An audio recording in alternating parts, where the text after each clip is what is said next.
Beberapa hari terakhir, dunia internet tiba-tiba diguncang oleh sebuah kabar mengejutkan. Banyak akun media sosial menyebarkan klaim bahwa Perdana Menteri Israel Benjamin Netanyahu telah meninggal dunia.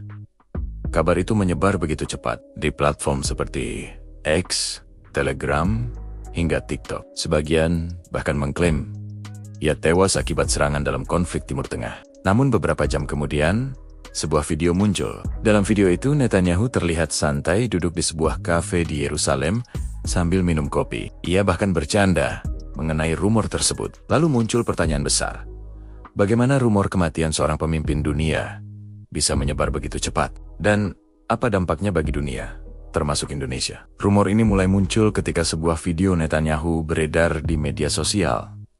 Video tersebut memicu teori konspirasi. Sebagian pengguna internet mengklaim video itu palsu. Ada yang mengatakan video itu AI-generated. Bahkan ada yang mengatakan sosok dalam video memiliki 6 jari, sehingga dianggap sebagai bukti manipulasi digital. Spekulasi ini membuat rumor semakin liar. Dalam waktu singkat, jutaan pengguna internet mulai membicarakannya. Beberapa media bahkan harus melakukan klarifikasi untuk memastikan informasi tersebut. Pemerintah Israel kemudian menegaskan bahwa kabar tersebut adalah hoax. Mereka menyebut rumor tersebut sebagai fake news yang beredar selama konflik geopolitik sedang meningkat. Tidak lama setelah rumor menyebar luas, Netanyahu merespons secara langsung. Ia mengunggah sebuah video dari sebuah kafe di Yerusalem. Dalam video itu, ia terlihat santai, minum kopi, dan bercanda mengenai rumor kematiannya. Ia bahkan menyindir rumor tersebut dengan humor. Video tersebut menjadi viral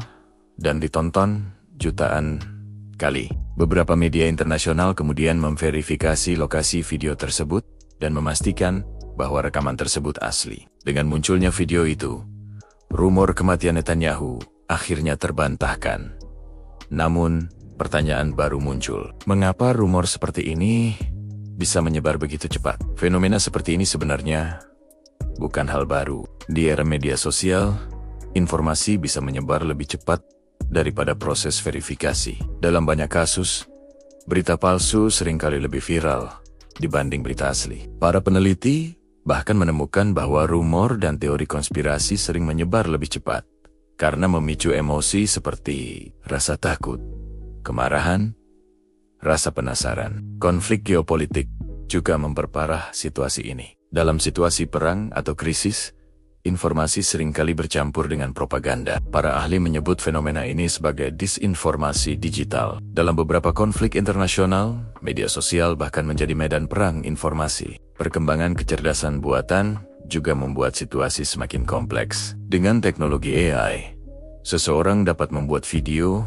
atau gambar yang tampak sangat realistis. Teknologi ini dikenal sebagai deepfake. Beberapa spekulasi bahkan menyebut video Netanyahu yang muncul sebagai deepfake, meskipun klaim tersebut tidak terbukti. Hal ini menunjukkan betapa sulitnya membedakan informasi asli dan palsu di era digital. Bagi masyarakat umum, membedakan keduanya sering kali tidak mudah. Itulah sebabnya banyak ahli memperingatkan bahwa era AI juga bisa menjadi era disinformasi. Rumor seperti ini tidak hanya berdampak pada reputasi seorang pemimpin. Dalam situasi konflik geopolitik, rumor bisa memicu ketegangan global. Jika rumor tersebut dipercaya oleh publik atau bahkan oleh negara lain, dampaknya bisa sangat serius. Misalnya, kepanikan pasar keuangan, ketidakstabilan politik, bahkan potensi konflik diplomatik. Dalam beberapa kasus sejarah, berita palsu bahkan pernah memicu konflik antar negara. Itulah sebabnya banyak pemerintah mulai serius memerangi disinformasi digital.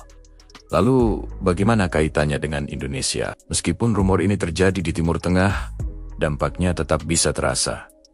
Pertama, dari sisi informasi, hoax global seringkali ikut menyebar di media sosial Indonesia. Tanpa verifikasi, banyak pengguna internet dapat ikut menyebarkan informasi yang salah. Kedua, dari sisi geopolitik, konflik di Timur Tengah memiliki dampak besar terhadap ekonomi dunia. Jika konflik meningkat, harga energi global bisa naik. Indonesia sebagai negara pengimpor minyak akan ikut merasakan dampaknya. Ketiga, Dari sisi keamanan informasi, fenomena ini menunjukkan betapa pentingnya literasi digital bagi masyarakat. Tanpa kemampuan memverifikasi informasi, masyarakat bisa dengan mudah terjebak dalam propaganda atau hoax. Rumor kematian seorang pemimpin dunia mungkin terdengar seperti cerita sensasional di internet. Namun di balik rumor tersebut, ada pelajaran penting. Di era digital, informasi bisa menyebar ke seluruh dunia